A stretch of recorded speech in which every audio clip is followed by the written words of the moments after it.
Versículo 22. Mas o fruto do Espírito é amor, alegria, paz, paciência, amabilidade, bondade, fidelidade, mansidão e domínio próprio.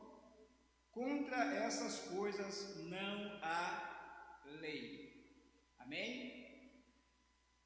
Neste capítulo, Paulo discorre sobre a liberdade cristã e ele também diz que a liberdade cristã é limitada pelo amor.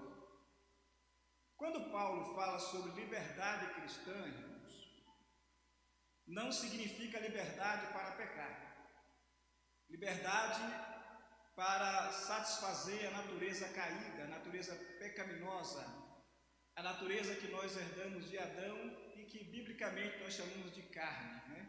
Então, liberdade cristã não é liberdade para pecar, até porque a liberdade cristã ela está limitada pelo amor de Deus que é derramado em nossos corações. E caminhando nessa liberdade cristã, nós somos guiados, orientados, dirigidos pela terceira pessoa da Santíssima Trindade, que é o Espírito Santo. É Ele que nos conduz dentro dessa liberdade e nos capacita para gozarmos e vivermos essa liberdade em Cristo Jesus, de tal maneira que o nome de Deus seja glorificado. Ainda neste capítulo, que é o capítulo 5, Paulo também escreveu sobre as obras da carne e o fruto do Espírito. E uma coisa que eu aprendo aqui é que quem está sob o domínio da carne, ou domínio da carne, vai praticar, fazer aquilo que agrada a carne. Todos que estão sob o domínio da carne, da natureza caída, que ainda não foram libertados pelo poder do sangue de Jesus, vai satisfazer, procurar satisfazer aquilo que agrada a natureza caída, aquilo que alimenta a natureza caída, aquilo que traz prazer para a natureza caída. Mas aqueles que estão sob o domínio do Espírito Santo, logicamente, vai fazer aquilo que agrada a Deus. E quem são aqueles que estão libertos, estão gozando dessa liberdade cristã, são guiados pelo Espírito Santo e vão praticar coisas que agradam a Deus? São aqueles que nasceram de novo da água e do Espírito, aqueles que não é mais velha criatura, mas uma nova criatura em Cristo Jesus, aqueles que nasceram pela operação poderosa da Palavra de Deus e pela operação do Espírito Santo no seu interior. Aqueles que foram regenerados são esses que estão sob o domínio do Espírito Santo. Saindo da nossa introdução, e agora eu quero que você faça as suas anotações, vamos estudar a primeira virtude do fruto do Espírito. Quando falamos de fruto do Espírito, irmãos, o que entendemos sobre esse assunto, sobre esse tema, fruto do Espírito? É o caráter de Cristo formado no crente. O Espírito Santo, ele atua no salvo, formando no crente, formando neste salvo, o caráter de Cristo. E o caráter de Cristo é aquilo que nos distingue do mundo, irmãos. Porque quando o caráter de Cristo é formado em nós, através do Espírito Santo e do seu fruto, nós refletimos a glória do Senhor. Melhor do que isso, nós nos tornamos parecidos com Jesus Cristo.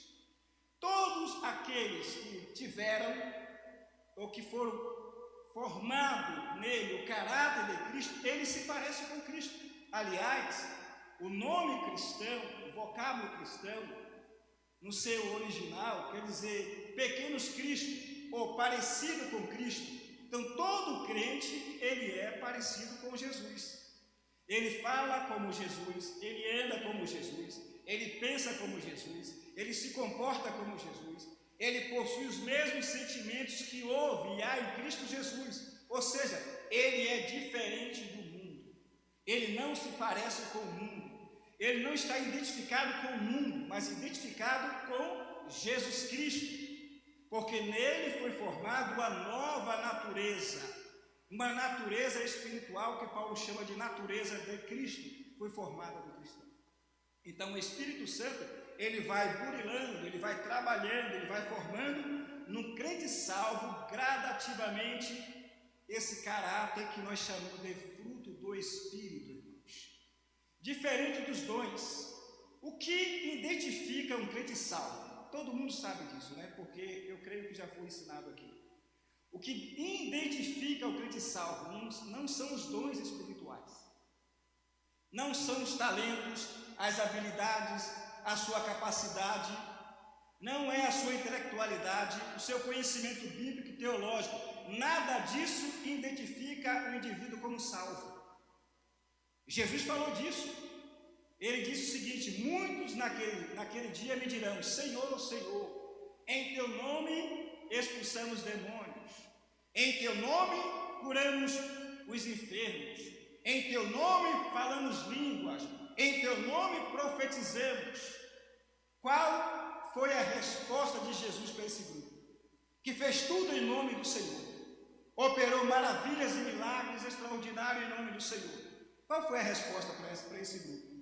Apartai-vos de mim, que eu não vos conheço. Então, os dons espirituais, as habilidades, as aptidões, não me identifica como salvo.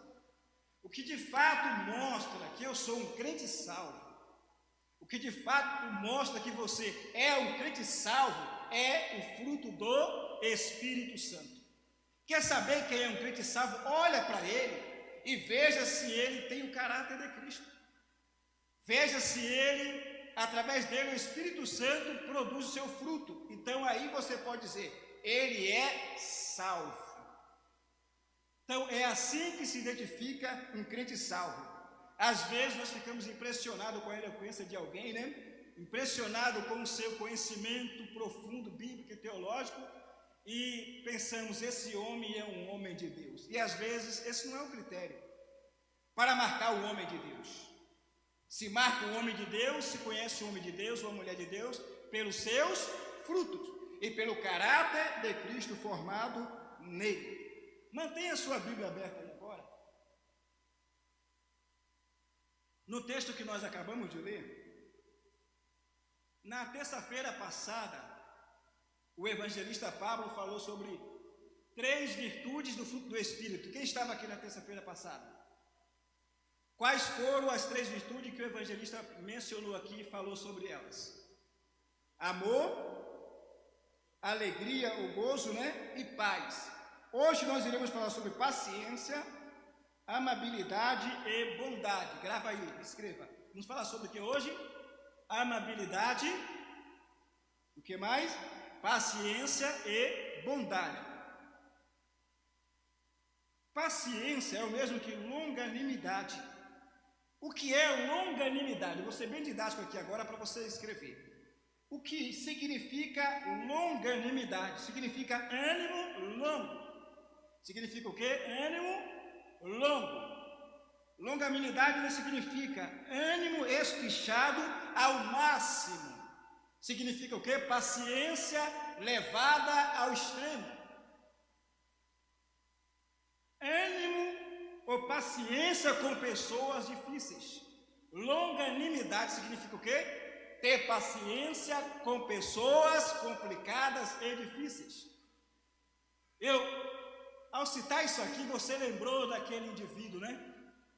Lembrou daquele homem, daquela mulher que é difícil de lidar com ela, aquela pessoa complicada, para com a qual você precisa ter longanimidade, paciência espichada, longo ânimo, para suportar aquilo ou aquele que parece insuportável.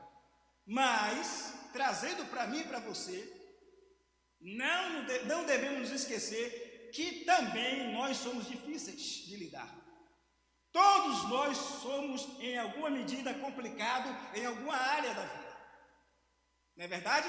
Porque, às vezes, nós imaginamos que somos perfeitos, 100% em todas as áreas, e que não temos nenhum defeito, nenhuma qualidade negativa, que só possuímos qualidades positivas e boas, quando, na verdade, nós temos também qualidades negativas. E às vezes essas qualidades negativas incomodam o nosso próximo, incomodam o nosso irmão, incomodam o nosso cônjuge. E é aí que nós devemos aprender a exercer a longanimidade, o ânimo espichado ao máximo. Lembrando que você e eu somos alvo da longanimidade de Deus. Quantas vezes nós, numa linguagem bem popular, damos trabalhos para Deus? Tem hora que nós estamos animados, alegres, felizes, né? Vai, leva tudo e faz tudo com alegria, e tudo que bota para fazer a gente faz, mas tem hora que ele está desanimado, cabisbaixo, pensando em parar, jogar tudo para cima, desistir de tudo, do ministério, da igreja, de ser crente.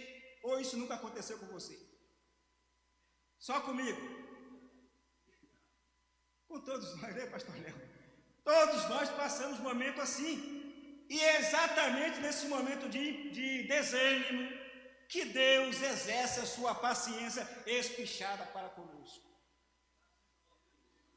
É aí que Ele nos suporta. Ele usa de misericórdia. Sabe que eu vi um pregador explicando isso, eu achei o máximo isso aqui. Ele diz que a misericórdia de Deus nos impede de receber aquilo que merecemos. Gravou aí? A misericórdia de Deus nos impede de receber aquilo que merecemos. E a graça de Deus nos habilita a receber aquilo que não merecemos. Olha que interessante. A misericórdia nos impede de receber aquilo que merecemos. O que merecemos, irmãos? O juízo. Deus virar as costas para nós, nos ignorar, merecemos isso. Mas a misericórdia nos impede de receber isso. E a graça nos habilita a receber aquilo que nós não merecemos. Você merecia a salvação? Nós merecíamos a salvação, mas Ele, em sua misericórdia, resolveu nos salvar. E isso, irmãos, exigiu o quê? Longanimidade de Deus. Quanto tempo Deus esperou você? Quantas vezes Ele bateu na porta? Através do Espírito Santo, chamou, falou, insistiu e você endureceu o coração. E Ele usou de longanimidade, esperou você. Quantos que desviaram, saíram da casa do Senhor, se lançaram no mundo, praticaram todo tipo de atrocidade, e Deus usou de quê? De longanimidade, de paciência espichada, esperando o retorno. E quando esse indivíduo retorna, ele, como o pai do filho pródigo, faz o quê?